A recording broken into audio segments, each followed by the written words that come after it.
மக்களே மடன்னு ஒரு ஆடி 18 விதைப்பு இன்றைக்கி என்னென்னு பார்த்துடலாம். ஏறக்குறைய ஒரு 20 கண்டெய்னரில் ஆசை யாரை விட்டது. இது வந்து ரொம்ப ப்ரீசியஸ். ஒரு சிஸ்டர் வந்து நான் கொடுத்த விதைகளில் வளர்ந்த பீக்கங்காயில் விதை எடுத்து எனக்கு அனுப்பிச்சி வச்சுருந்தாங்க. அப்புறம் இந்த பொட்டலமாக இருந்ததில் என்னென்னு பார்த்தீங்கன்னா, விதை பகிர்வில் நான் வாங்கினது கோயம்புத்தூரில் நடந்தது இல்லையா.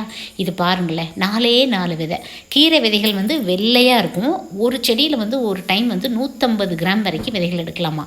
10 விதை கொடுத்து காற்றுல பறந்து போய் 4 மட்டும்தான் கிடச்சிது.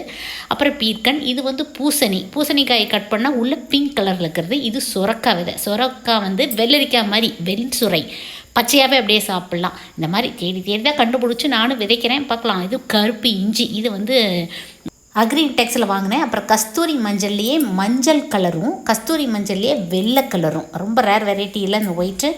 என்னோட ஆடி 18 விதைப்பு இப்படி தான் போச்சு. நீங்கள் என்ன பண்ணீங்க? மறக்காமல் கமெண்ட் பண்ணுங்கள். Happy gardening.